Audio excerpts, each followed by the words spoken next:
Assalamualaikum warahmatullahi wabarakatuh.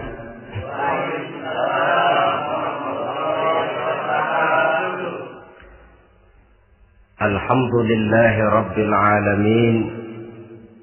Wassalatu wassalamu ala ashrafil anbiya'i wal mursalin, sayyidina wa maulana Muhammadin wa ala alihi wa ashabihil mujahidin at-tahirin, amma ba'd. Saudara hadirin kaum muslimin rahimakumullah. Dalam kehidupan sehari-hari kita selalu berhadapan dengan dua hal yang berlawanan, dengan dua hal yang kontroversial kata orang sekarang, yang kita diharuskan memilih satu di antara kedua hal itu. Sejak kita bangun tidur sampai kita tidur lagi, selalu kita hadapi dua persoalan itu. Yang benar dan yang salah, yang hak dan yang batil, yang pantas dan yang tercela, yang ma'ruf dan yang munkar. Persis seperti sebaik lagu yang lagi ngepop dan banyak dinyanyikan anak sekarang, madu di tangan kananmu katanya, racun di tangan kirimu. Tapi saya pikir-pikir bagaimanapun, kalau cuma sekedar madu di tangan kanan, racun di tangan kiri, adresnya jelas. Yang repot kalau kita sudah tidak tahu lagi mana yang madu, mana yang racun. Lebih celaka lagi di zaman sekarang, banyak racun mereknya madu. Kita terpedaya, kita terpesona, kita terpukau oleh racun yang bermerek madu ini. Kita minum dia, yang akibatnya rawan di dalam kehidupan kita. Sangat banyak racun-racun yang terpancang di sepanjang perjalanan hidup kita ini. Dan dua di antara racun kehidupan itu akan kita bicarakan pada pertemuan kali ini, yakni arak dan judi, minuman keras dan judi.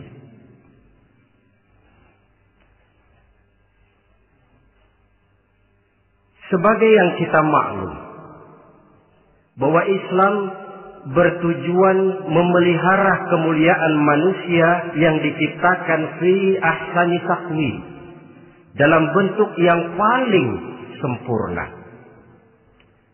Arak atau minuman keras jelas merupakan hal yang merusak dari berbagai aspek kehidupan.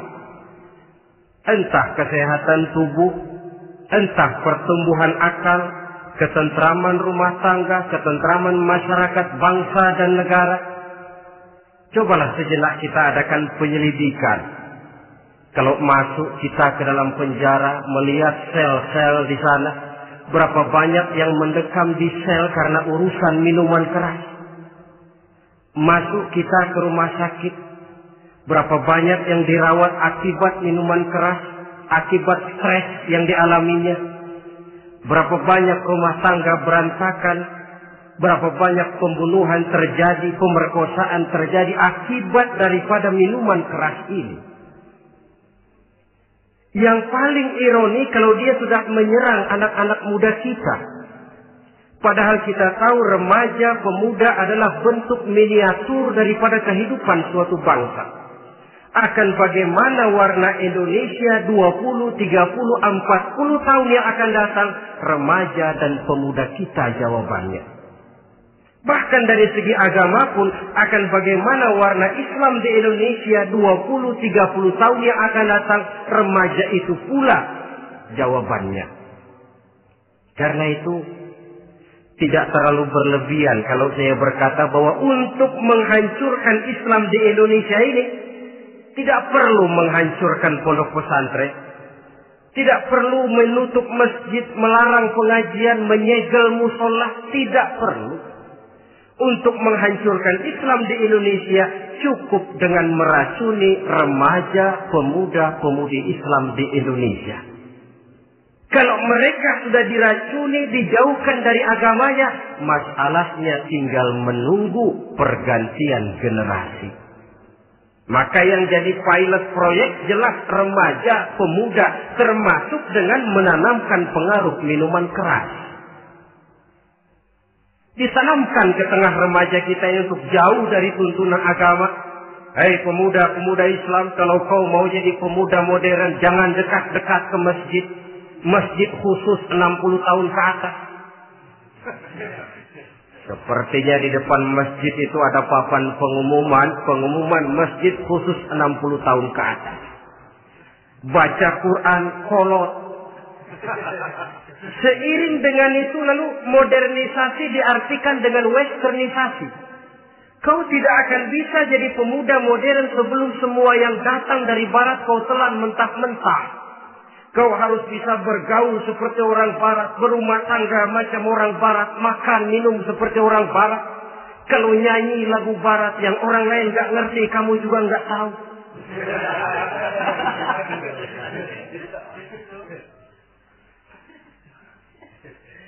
Anutlah itu free love yang pada gilirannya akan mengarah kepada free sex alias samenleven. Isaplah itu ganja, morfin, narkotik.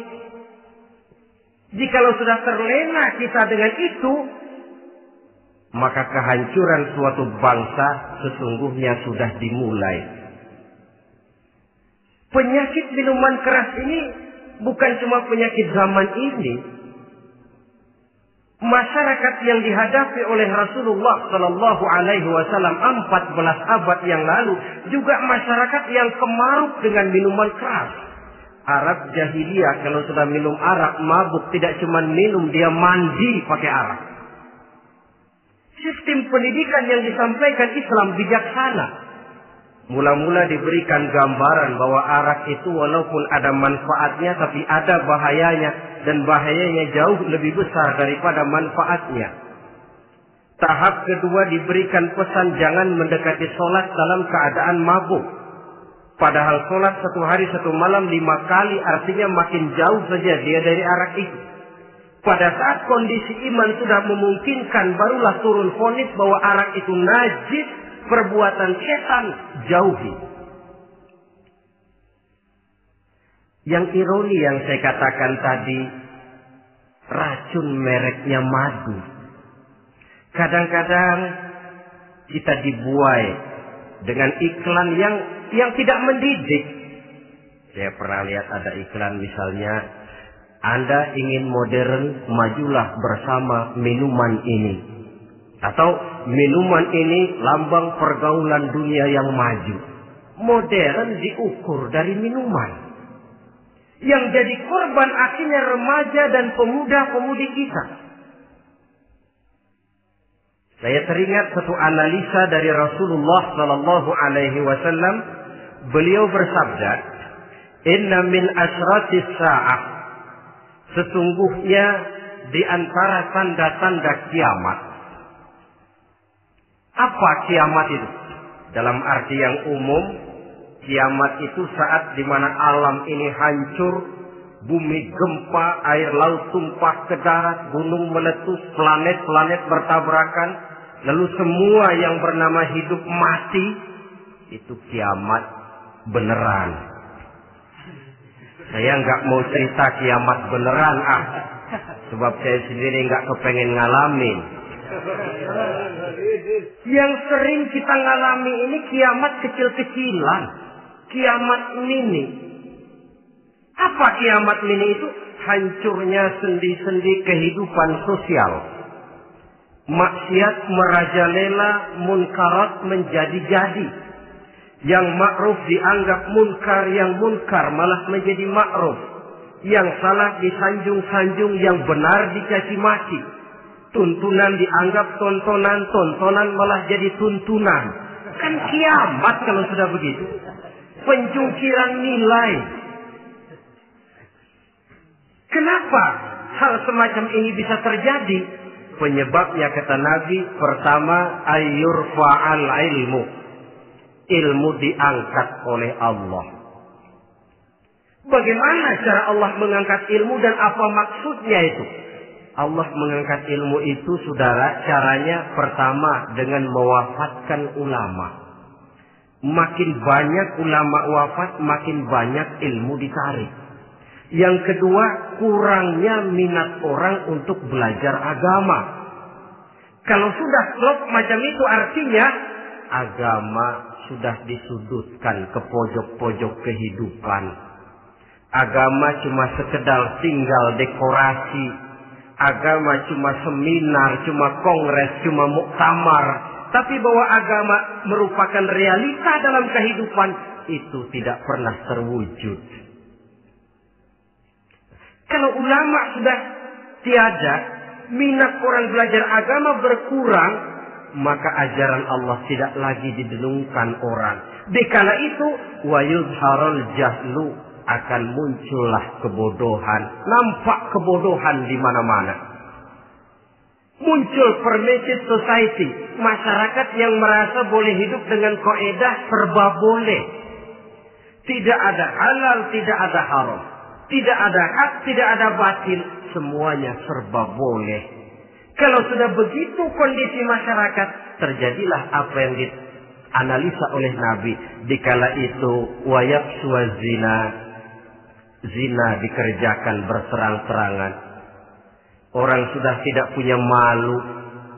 Hidupnya sudah pakai prinsip punya kuping kebo.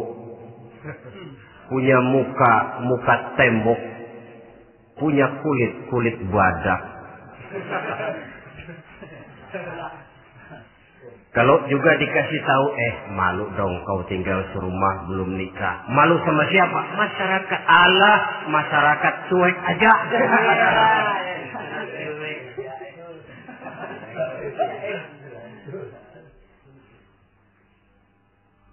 Bukankah realita kalau kita ikuti surat-surat kabar, berapa banyak sudah gadis-gadis bergelimpangan jadi korban? Berapa banyak bayi-bayi yang lahir ke alam ini tanpa harus tahu kemana dia mesti manggil bapak. Yang akhirnya mengalami keterakisan, dimasukkan ke dalam kantong plastik, dibuang ke tempat sampah. Kalau itu sudah terwujud, muncul efek negatif yang kedua. Wa yushrabal khamr. Arak, minuman keras jadi kebanggaan. Anak muda belum nyohor kalau belum bisa mabuk. Yang gak mabuk dianggap kolot. Kampungan loh.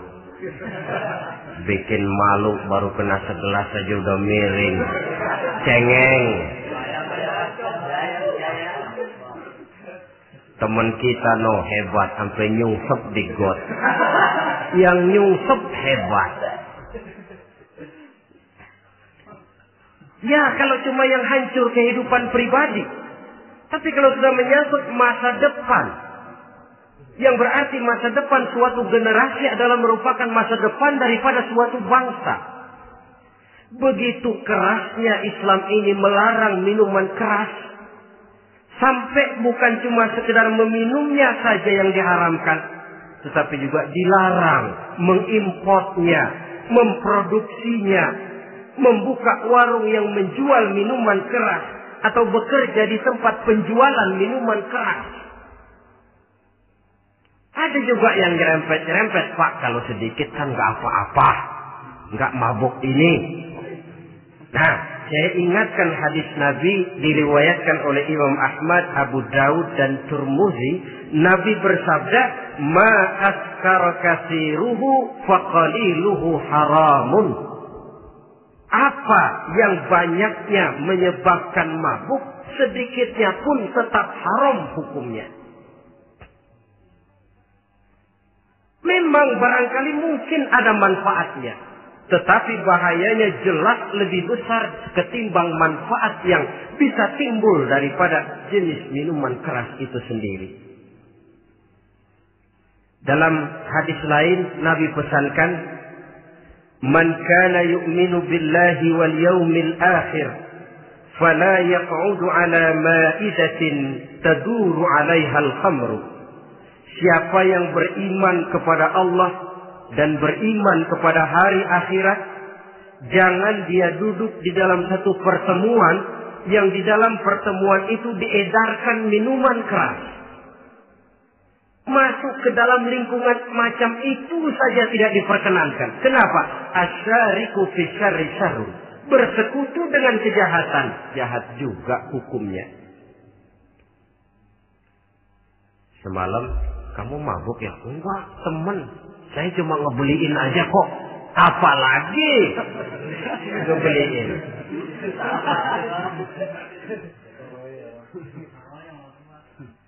Sebab apa? Dalam keadaan mabuk, orang tidak lagi bisa berpikir secara logik. Daya kontrol hilang, artinya perbuatan sudah tidak terkontrol lagi. Yang pertama.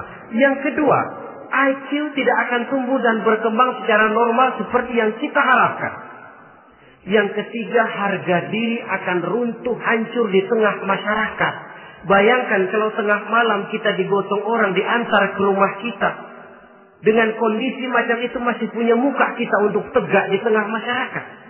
Masih punya harapan kita untuk tumbuh menjadi pemimpin. Sementara orang terkenang, ini kan yang kemarin malam gua gotong, dia lagi mabuk. Harga diri, kepribadian.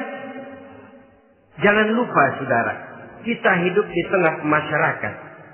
Masyarakat itu punya hukum yang tidak tertulis, tapi lebih kuat dan lebih kejam daripada hukum tertulis. Orang bilang, sekali arang tercoreng di dahi, seumur hidup orang akan tetap ingat.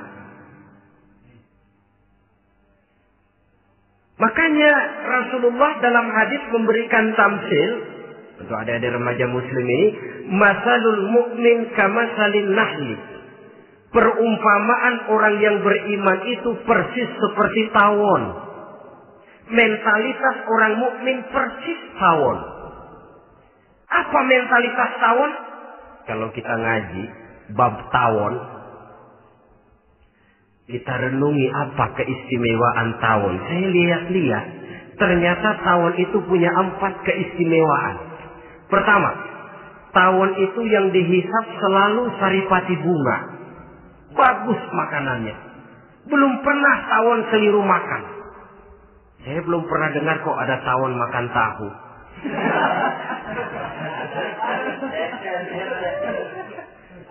Yang dimakan selalu saripati bunga. Artinya apa? Orang mukmin perutnya itu perut selektif. Yang dimakan yang baik-baik, yang diminum yang baik-baik. Yang baik menurut agama itu adalah yang halal, thayyibat. Perutnya selektif, bukan perut asbab. Kalau asbab puntung apa saja masuk ke dalamnya. Tapi mukmin perutnya ini selektif. Daging kambing masuk, tahu masuk, kangkung masuk, kodok minggir. Air kelapa minum, kopi minum. Tapi kalau sudah berbau minuman keras, minggir. Sebab apa? Makanan dan minuman yang kita masukkan ke dalam perut besar ini akan digiling dalam perut besar, akan melahirkan energi, menggerakkan sel-sel pembuluh saraf. Kalau makanan dan minuman itu terdiri dari yang haram, energi yang ditimbulkan olehnya energi yang haram, mempengaruhi sel-sel pembuluh saraf. Orang akan cenderung berpikir yang haram kalau terlalu sering memakan makanan haram. Kalau sudah berpikir kepada yang haram, perbuatan pun akan mengarah kepada yang haram juga. Contoh kecil aja dah, ada nggak maling mikirin majelis taklim? Karena yang dimakan lebih banyak yang haram, yang dipikir paling-paling nanti malam rumah siapa lagi nih ya? Sudah mengarah ke sana.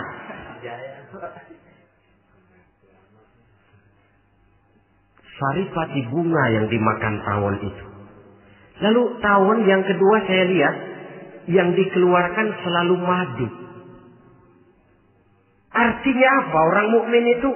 Kalau dia berkata, perkataannya mengenakan orang. Kalau dia berbuat, perbuatannya membawa manfaat bagi orang. Kalau kakinya melangkah tentu ke tempat yang ada gunanya. Yang dikeluarkan madu, bukan racun. Indah tawon itu. Yang ketiga tawon saya lihat, kemanapun dia hinggap, tidak ada dahan patah. Artinya apa? Orang mukmin dimanapun dia tinggal, kemanapun dia pergi, pantang jadi biang kerok buat lingkungannya. Pantang menimbulkan kerusuhan dan keonaran. Tidak ada cabang patah dimanapun tawon hinggap. Tapi juga yang keempat, saya lihat-lihat tawon itu, jangan coba-coba diusik.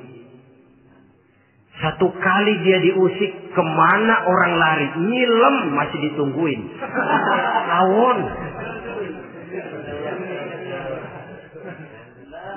Tapi kalau nggak diusik, nggak ada tawon usil ke pasar nyariin orang.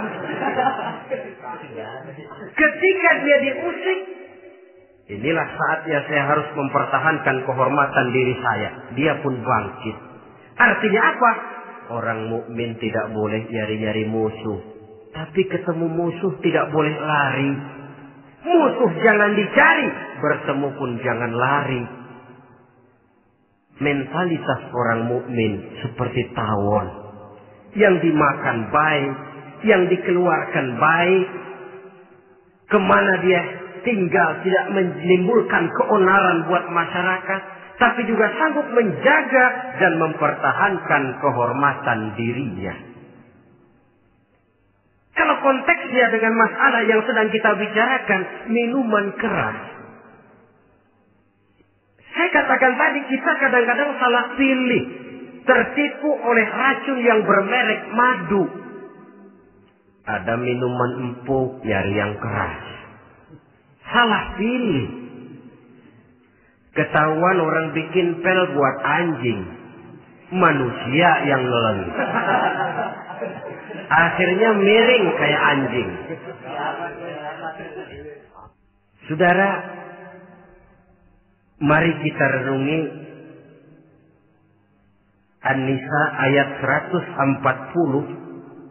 Allah Subhanahu wa ta'ala mengingatkan, "Qad nazzala 'alaikum fil kitabi an idza sami'tum ayati Allahi yukfaru biha wa yustahza'u biha fala taq'udu ma'ahum hatta yaqudu fi haditsin ghairi innakum idzam mithluhum." Sungguh kata Allah, telah diturunkan kitab Al-Quran ini kepada kamu, yang apabila kamu dengar ayat-ayat Allah itu diingkari orang, diejek-ejek orang, fala taqudu ma'ahum, jangan kamu duduk bersama orang-orang semacam itu. Bagaimana mengejek ayat-ayat Allah? Misalnya, tahu kalau minuman keras itu diharamkan, tapi masih minum juga, itu kan mengejek ayat namanya. Duduk di majelis semacam itu dilarang oleh Quran. Kenapa? Innakum idzam mithluhum. Kalau kamu juga duduk di majelis semacam itu, kau dan mereka sama saja, kata Quran. Sama saja.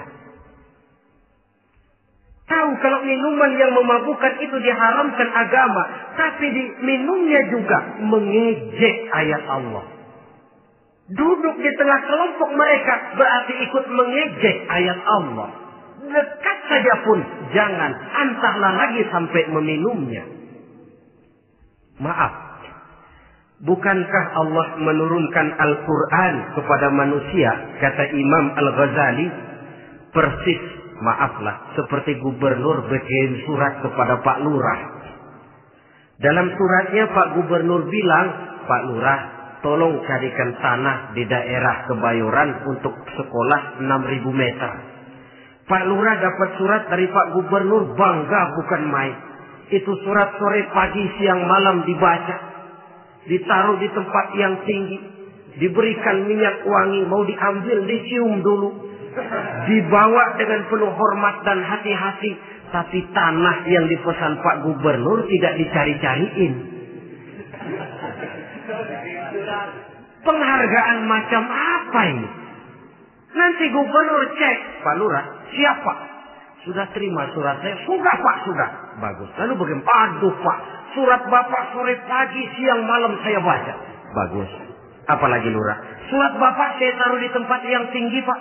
Saya pakai minyak wangi. Mau saya ambil, saya cium dulu. Saya bawa dengan penuh hormat dan hati-hati. Bagus Lurah. Kau memang hormat sama atasan. Cuman Lurah, tanahnya udah dicariin belum? Nah yang itu belum tuh Pak. Belum. Kata Gubernur, bagus Lurah. Besok berhenti lo ya.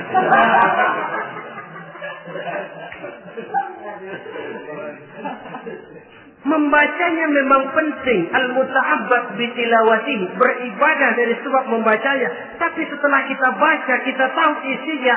What next? Mau apa kita dengan isinya itu? Jangan yang kita baca, kita injak-injak. Itulah ironinya. Bagaimana Quran itu mau membawa keberkahan dalam hidup ini. Kalau yang kita baca sering kita injak-injak. Dalam kehidupan kita baca ayat. Wa ahallallahu al-bai'a wa harrama riba. Allah halalkan jual beli, Allah haramkan riba, tapi renten ditelan terus.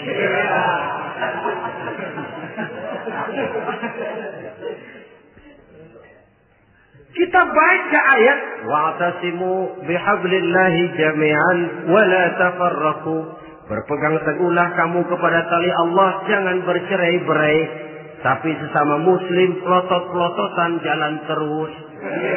Janganlah yang sesama muslim kadang-kadang yang mengklaim dirinya sebagai pemimpin Islam kelihatannya juga sikut-sikutan jalan terus.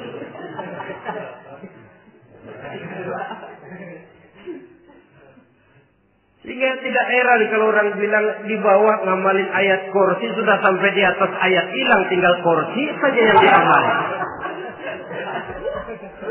Ironi dan menyedihkan. Perjalanan panjang memang saatnya kita menunggal dengan Al-Quran ini. Tetapi prosesnya memang harus kita mulai dari sekarang. Perkara kapan proses ini selesai, itu bukan masalah kita. Tapi bahwa kita sudah memulai suatu proses, itulah yang diharapkan. Hadirin yang saya hormati. Oleh karena kerasnya peringatan Islam terhadap minuman keras. Pernah satu hari seorang lapor kepada Khalifah Umar bin Abdul Aziz bahwa ada sekelompok orang berkumpul meminum minuman keras. Kata Khalifah Umar bin Abdul Aziz, "Zera mereka, hukum, cepat." Ya Khalifah, kenapa? Di tengah mereka ada juga orang yang Ramadan biasa puasa.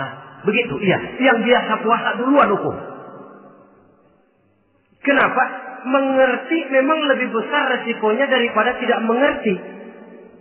Kalau yang tidak mengerti dilatar belakangi oleh kebodohan, barangkali masih bisa ditolerir, masih bisa dimaklumi. Ini toh sudah tahu mau puasa, kenapa berkumpul di majelis yang ada minuman keras? Tapi memang kelompok ini kan memang selalu ada. Kita lihat dalam masyarakat itu kan ada 4 kelas. Pertama, ada orang yang tahu perintah dan tahu larangan. Ini the first class, kelompok terbaik. Perintah tahu dia kerjakan, larangan tahu dia jauhi. Ini orang terbaik. Yang kedua, ada orang tahu perintah tapi tidak tahu larangan. Perintah tahu, larangan tidak tahu. Sholat mau, puasa mau, zakat fitrah bayar, nyolong mau, mabuk ayo. Perintah tahu tapi larangan tidak tahu, akhirnya semua dikerjain. Barangkali yang rada bingung malaikat bagaimana nyatatnya ini. Kotor absen. Gelas yang ada di hadapan saya ini, kalau semua diisi air putih macam ini, kan jelas bisa diminum orang. Kalau semua diisi bensin, jelas bisa diminum motor. Tapi kalau separuh diisi air putih, separuh diisi bensin, kacau. Kalau gelas yang ada di hadapan saya ini sepenuhnya diisi air putih, jelas bisa diminum orang. Kalau sepenuhnya diisi bensin, juga jelas bisa diminum motor. Yang repot kalau separuh diisi air putih, separuh diisi bensin. Kacau statusnya. Orang minum mabok, motor minum pun mogok. Dijual juga tidak laku barang campuran. Inilah makna pernyataan Allah, wala talbisul haqqa bil batil. Jangan kamu campur adukan antara yang hak dan yang batil. Perintah dikerjakan, larangan pun dikerjakan juga. Kelompok ketiga, ada pula manusia yang tahu larangan tapi tidak tahu perintah. Larangan tahu tapi perintah tidak tahu. Jahat sama tetangga tidak. Mencuri tidak. Mabuk tidak. Zina tidak. Sholat tidak. Puasa tidak. Polos. Semua serba tidak. Dan yang terakhir kelompok keempat, perintah tidak tahu, larangan pun tidak tahu. Ini masuk kelompok makhluk gratis. Misalnya kambing, ayam, kerbau, itu kan makhluk-makhluk yang memang perintah tidak tahu, pun larangan juga tidak tahu. Nah, dalam hubungannya dengan ini, saya mengajak, marilah kita berusaha sekuat mungkin menjauhkan diri dari minuman keras yang jelas bahayanya dengan hidup tidak jauh dari bimbingan agama. Hadirin kaum muslimin rahimakumullah. Kawan seiring dan sejalan dari minuman keras, judi namanya. Saudara kembar barangkali. Yang satu sering menimbulkan yang lain, tetapi bukan tak jarang keduanya berjalan berdampingan. Posisi judi dan arak ini dalam Quran sama bahayanya. Apa sebab? Mentalitas judi adalah mentalitas sirkel, lingkaran setan. Artinya, yang menang biasanya ketagihan, yang kalah biasanya penasaran. Ini yang menyebabkan orang tidak mau berhenti. Kalau dia menang, dia ingin mencoba untuk menang dalam jumlah yang jauh lebih besar lagi. Kalau dia kalah, dia penasaran, kenapa hari ini kalah? Barangkali sial, besok malam saya tebus. Mental semacam ini memang sulit untuk berhenti. Kenapa judi diharamkan dalam Islam? Pertama, seorang muslim di dalam berusaha mencari harta, dia harus mengikuti sunnatullah. Kata kita orang muslim, hukum alam kata orang sekarang, natural of law bahasa kerennya. Berusaha menurut hukum kausal, memasuki rumah dari pintunya, menunggu suatu akibat dari sebab yang kita lakukan. Bahwa kalau begini, mesti begitu. Karena kita memang terikat oleh permainan yang disebut hukum alam ini. Hidup bukan undian, jangan mengharap untung besar tanpa mau peras keringat. Satu pagi Khalifah Umar bin Khattab radhiyallahu an masuk ke masjid. Beliau lihat ada orang sedang berdoa khusyuk betul. Ditunggunya 2 menit, 3 menit, sampai 10 menit lebih belum juga selesai. Agak lama orang itu berdoa. Selesai berdoa, dihampiri orang itu oleh Sayyidina Umar. Beliau tanya, saudara, lagi apa tadi itu? Berdoa ya Khalifah. Minta kepada Allah? Tentu minta kepada Allah. Minta apa kan? Minta rezeki. Sudah lama? Dari tadi habis sembahyang subuh. Dapat? Belum. Ya memang kata Sayyidina Umar, inna sama la tumtiru zahaban wala fiddatan. Langit itu tidak mungkin akan menghujankan emas, tidak mungkin pula menghujankan perak. Jadi orang dilarang duduk bermalas-malas menunggu keajaiban yang datang dari langit. Karena memang hidup ini bukan undian. Jadi jangan mengharap untung besar tanpa mau peras keringat. Di dalam berusaha kita terikat oleh sunnatullah. Kalau begini sebab penyebabnya, akan begini akibat yang ditimbulkannya. Yang kedua, Islam menjadikan harta manusia itu sebagai benda berharga yang dilindungi. Mengambilnya dengan judi termasuk memakan harta orang lain dengan cara yang batil. Yang ketiga, judi itu sendiri dapat menimbulkan permusuhan dan pertentangan antara para pemain itu sendiri. Meskipun kelihatannya kompak duduk dalam satu meja yang saling berhadap-hadapan, yang kalah kelihatannya pasrah, tetapi kan itu cuma kulit permukaan. Batinnya bagaimanapun juga yang kalah itu tetap mendendam. Sedangkan yang kalah di samping mendendam juga mengomel, mencaci mungkin. Ya lawan bermainnya, ya mungkin juga dirinya sendiri. Dan yang keempat, judi itu merusak aktivitas hidup.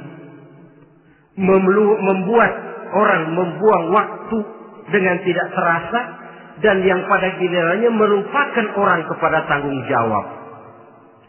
Wah, kalau sudah memegang kartu, konon kabarnya, saya sendiri alhamdulillah belum pernah,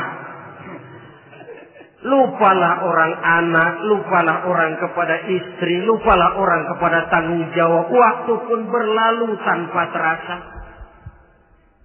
Apalagi kalau sudah diiming-iming oleh gambaran akan memperoleh keuntungan yang besar. Termasuk di dalam judi itu undian, apapun namanya. Yang usaha ke arah ini seharusnya tidak dipermudah, walaupun dengan embel-embel dana kemanusiaan, sumbangan sosial. Saya tidak begitu yakin, saudara, bahwa bangsa Indonesia ini sudah begitu menipis rasa kemanusiaannya, sehingga untuk berlaku sosial mesti diimbangi dengan hadiah sekian juta rupiah. Saya tidak percaya bahwa umat Islam di Indonesia sudah begitu tipis rasa kasih sayangnya kepada sesama, sehingga sulit mengeluarkan bantuan kalau tidak diimbangi dengan hadiah yang sekian puluh juta rupiah. Yang saya khawatir apa? Pada gilirannya di negeri ini akan makin banyak penghayal-penghayal kelas berat, tukang-tukang lamun kelas tinggi, yang hidup cuma ngumpulin jikalau andai kata umpama misalnya orang sudah kemana-mana kita masih menghitung jikalau.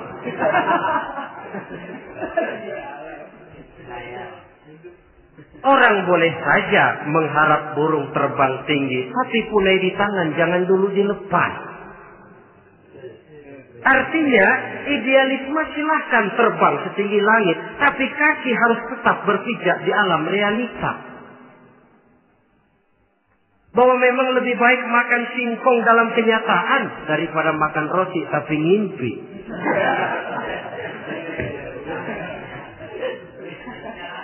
Kadang anaknya menangis, Pak minta jajan, ada uang 200 rupiah. Sudahlah sabar, kau jangan jajan, nanti bapak beliin kalau tembus 100 juta nih.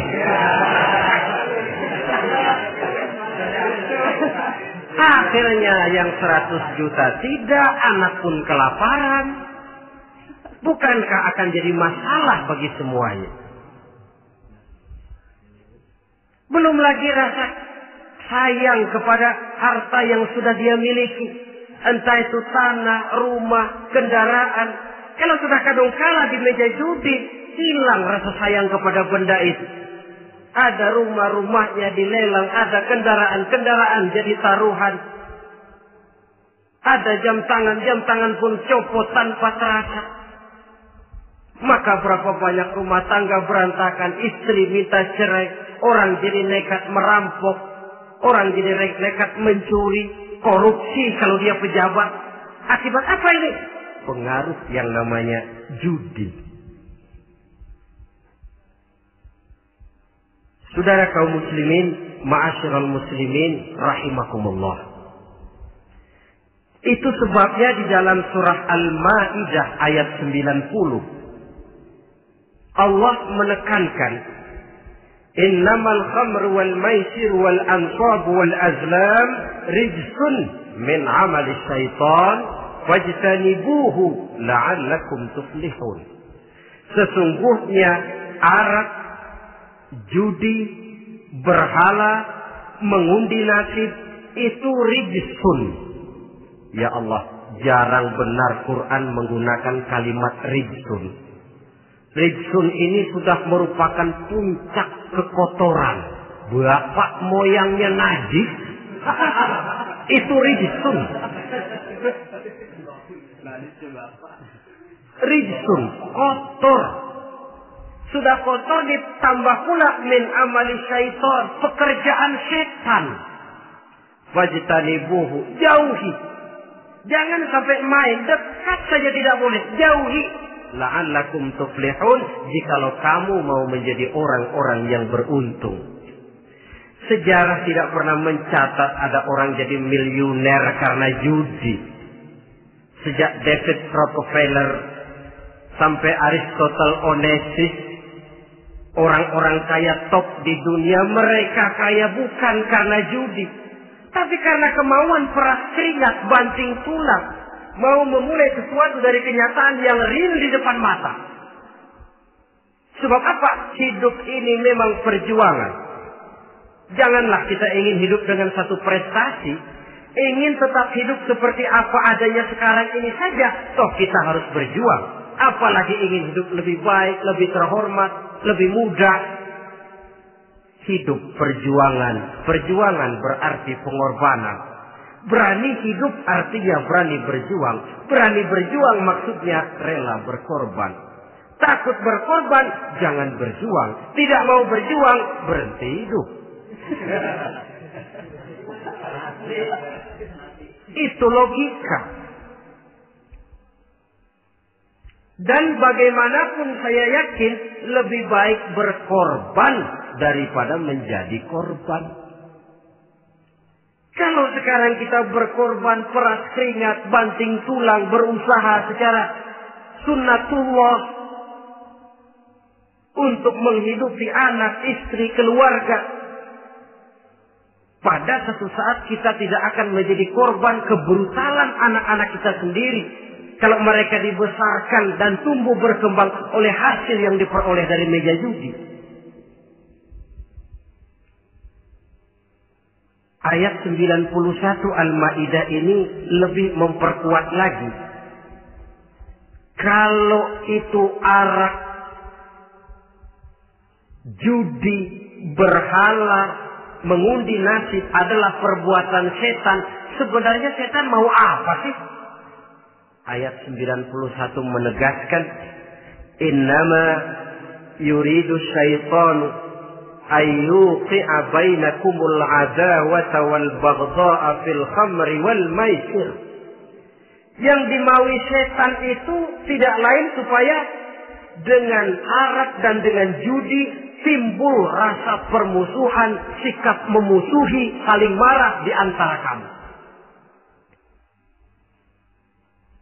Coba, biasanya dalam meja judi sudah loyo, waktu juga sudah berlarut-larut. Yang menang mau berhenti, apa yang kata yang kalah? Berhenti dah, gue wacok loh. Enak bener, gue lagi kalah, lu berhenti. Coba, kira-kira kapan akan selesai permainan? Akan timbul permusuhan, akan timbul rasa dendam, kesumat yang ditanamkan oleh setan. Karena memang baik arak, baik judi, baik berhala, baik mengundi nasib, itu semua permainan-permainan setan yang diberikan kepada kita untuk kita ikut andil bermain di dalamnya. Tatkala kita ikut terkena jerat setan, tertawalah mereka. Kenapa? Oh, makin banyak teman saya di neraka. Maaf, setan itu kan sudah tahu vonisnya. Ketika dulu di dengkotnya yang namanya iblis terusir dari surga, itu bikin semacam perjanjian dengan Allah. Tuhan, kenapa ini? Gara-gara Adam saya terusir dari surga. Maka sejak saat ini Adam dan seluruh keturunannya adalah musuh bebuyutan saya. Saya akan gelincirkan mereka dari jalan. Silahkan iblis, goda mereka. Tapi kau tidak akan mungkin bisa menggoda mereka kalau hamba-hambaku itu menjadi hamba yang ikhlas. Hanya hambaku yang ikhlas yang tidak mungkin kamu goda. Yang lain barangkali bisa. Sejak saat itulah iblis memproklamirkan permusuhan. Dan dia sudah tahu betul vonisnya neraka. Tugas dia sekarang bagaimana mengumpulkan teman sebanyak-banyaknya ke dalam neraka. Hamba Allah saja yang tidak tergelincir kepada minuman keras dan judi. Hamba Allah yang ikhlas itu bagaimana? Yang ikhlas menjadi hamba Allah. Dalam arti kata dan perbuatannya memang mencerminkan bahwa dia hamba Allah. Maaf. Di zaman sekarang ini kan banyak orang cuma berkata, saya hamba Allah, mulutnya. Tapi perbuatannya membuktikan dia hamba setan, hamba dunia, hamba harta, budak jabatan, budak nafsu. Tidak sesuai antara ucapan dan perbuatan. Sebab itu kata-kata hamba Allah kalau keluar dari mulut manusia itu murah. Soalnya ngaku. Ngaku siapapun bisa. Tapi diakui atau tidak? Ini yang kita belum tahu. Ada juga orang berdalih, saya kan masang kalau dapat nanti mau nyumbang masjid. Barangkali aja kalau nyumbang masjid disoriin dikit sama Tuhan.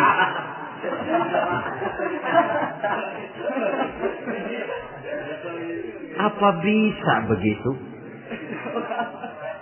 Saudara, kita tidak mungkin mencuci kain dengan air najis. Innallaha thayyibun, kata Nabi, la yaqbalu illa thayyiba. Allah itu baik dan hanya menerima yang baik. Bahwa dalam Islam tujuan yang baik harus dicapai dengan prosedur yang baik. Bahwa niat menyumbang masjid bagus, tapi hasil daripada judi atau undian tidak akan menyampaikan kita kepada tujuan itu. Tidak boleh mencuri kain walaupun niatnya untuk sholat. Kalau nyolong kain niatnya buat sembahyang, dimaafin kali. Walaupun sholatnya sah, mencuri kainnya tetap saja dosa. Islam tidak menghalalkan segala cara untuk mencapai suatu tujuan. Bahwa tujuan yang baik harus dicapai dengan cara yang baik juga. Dan penyakit judi ini juga bukan penyakit baru. Sejak dulu. Masa jahiliyah judi mereka. Saya kira kalau Las Vegas, kota judi Amerika saja barangkali masih kalah dengan cara judi jahiliyah dulu. Mereka kalau sudah judi itu uang. Habis uang, ada punya tanah, pasar, taruhan. Habis tanah, ada rumah, rumahnya dipasang. Apalagi yang ada? Ternak unta dipertaruhkan. Harta habis, rumah ludes, kebun binasa. Ada istri juga dipasangin. Judi.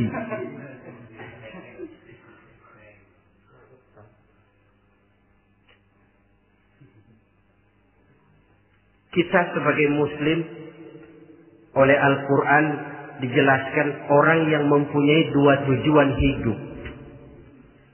Pertama tujuan jangka pendek. Yang kedua tujuan jangka panjang. Tujuan jangka pendek dunia dan seluruh isinya. Tujuan jangka panjang adalah akhirat dan ridho Allah. Ini yang terpantul dalam doa setiap kita. Rabbana atina fid dunya hasanah wa fil akhirati hasanah. Tercapai tujuan jangka pendek di dunia hasanah dan tujuan jangka panjang wa fil akhirati hasanah. Untuk mencapai tujuan jangka pendek, merangkul dunia dan seluruh isinya, apa yang jadi modal utama? Pertama, pendidikan. Makin tinggi jenjang karier pendidikan yang kita tempuh, rasa-rasanya makin mudah menjangkau dunia dan isinya. Yang kedua, pengalaman. Tenaga expert masih tetap diperlukan. Makin banyak pengalaman, makin mudah menjangkau dunia. Yang ketiga, dan ini ada tapi tidak bisa dijadikan pegangan, faktor nasib. Faktor kebetulan. Ada, tapi tidak bisa dijadikan pegangan mutlak. Pendidikan, pengalaman, ingin menjangkau fid dunia hasanah. Ini modal utama. Lalu untuk mencapai fil akhirati hasanah, prestasi ibadah. Bagaimanapun tinggi pangkat dan jabatan kita, bagaimanapun banyak gelar kita sandang, tanpa prestasi ibadah, nol besar kita dalam pandangan Allah. Itu sebabnya kita sholat. Jadi tidak beralasan kalau orang ditanya, kenapa sih kamu nggak sholat? Tetangga saya sholat melarat terus. Memang sholat itu bukan untuk mencari uang kok. Kalau ada orang yang rajin sholat, rezekinya kelihatan lancar, itu cuma sekedar persekot. Uang muka, cashnya tetap di akhirat nanti.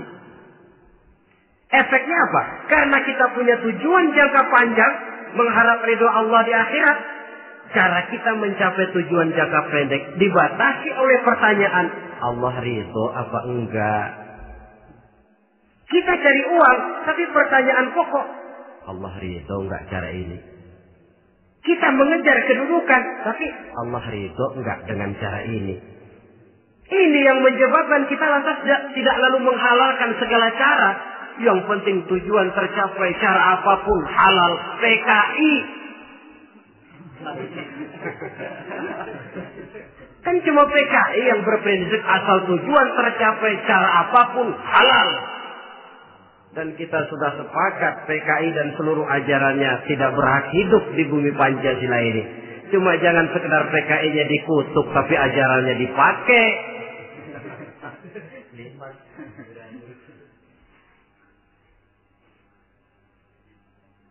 Nah, untuk mencapai dua tujuan ini, Islam mengajarkan sistem keseimbangan. Sehingga Nabi sabdakan, "I'mal li dunyaka ka'annaka ta'ishu abada, wa'mal li akhiratika ka'annaka tamutu ghada." Bekerjalah buat duniamu seolah-olah kau akan hidup untuk selamanya, tetapi bekerjalah untuk akhiratmu seolah-olah kau akan mati besok. Jadi kalau kita sudah sholat menghadap Allah, usolli fardhu maghrib, Allahu Akbar, ingat seolah-olah kita akan mati besok supaya timbul khusyuknya. Tapi kalau kita sudah bekerja, kuliah, bekerja, belajar di tempat tugas, ingat seolah-olah kita akan hidup selamanya supaya timbul gairah kerja. Jangan dibalik. Di kantor ingat mati, lemas terus. Ngapain kerja sungguh-sungguh bakalan mati. Lagi sholat ingat Duta Merlin, Altiron Plaza. Ya kacau. Salah pasang, tidak pada tempatnya. Untuk mencapai di dunia hasanah ini, Islam mengajarkan tempuh jalur yang mengikuti sunnatullah. Itu yang dihargai oleh agama. Terikat oleh hukum kausal bahwa kalau ini yang saya usahakan hasilnya akan begini. Perkara nanti hasil tidak seperti yang kita harapkan, baik sangkalah kita kepada Allah. Sebab kita tidak tahu rahasia apa di belakang itu. Kadang orang mengeluh, habis saya rajin sholat tapi rezeki seret, berhenti aja dah. Kita tidak tahu rahasia di belakang itu. Pernah hadirin, satu hari seorang petani, dia selesai bekerja di ladang, istirahat. Dia tidur di bawah sebuah pohon beringin. Di sebelah pohon beringin itu ada pohon labu. Dia berpikir, kalau saya lihat-lihat Tuhan nggak adil katanya. Masa pohon beringin pohonnya besar, buahnya kecil. Pohon labu pohonnya kecil, buahnya gede. Tuhan bukan arsitek ulung ini.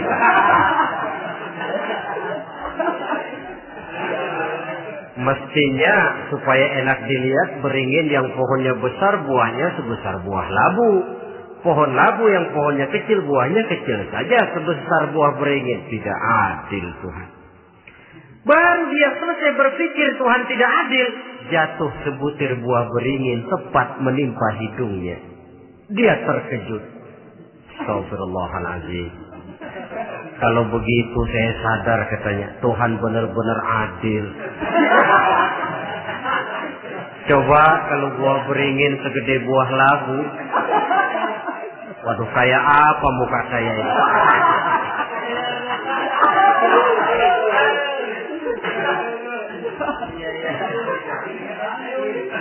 Baru terbuka pandangan matanya setelah berhadapan dengan kenyataan. Baru keluar respek. Allah benar-benar adil.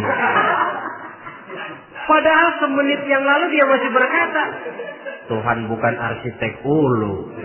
Tapi semenit kemudian setelah berhadapan dengan kenyataan yang real dia hadapi, Allah benar-benar adil.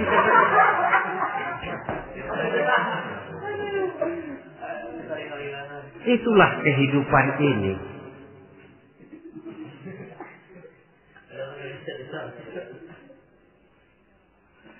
Saudara hadirin yang saya hormati, karena itu baik arak, baik judi, dua-duanya merupakan bahaya laten yang tidak hanya mengancam kehidupan agama, tetapi juga masyarakat, bangsa dan negara, apalagi kalau sudah jatuh kepada generasi penerus.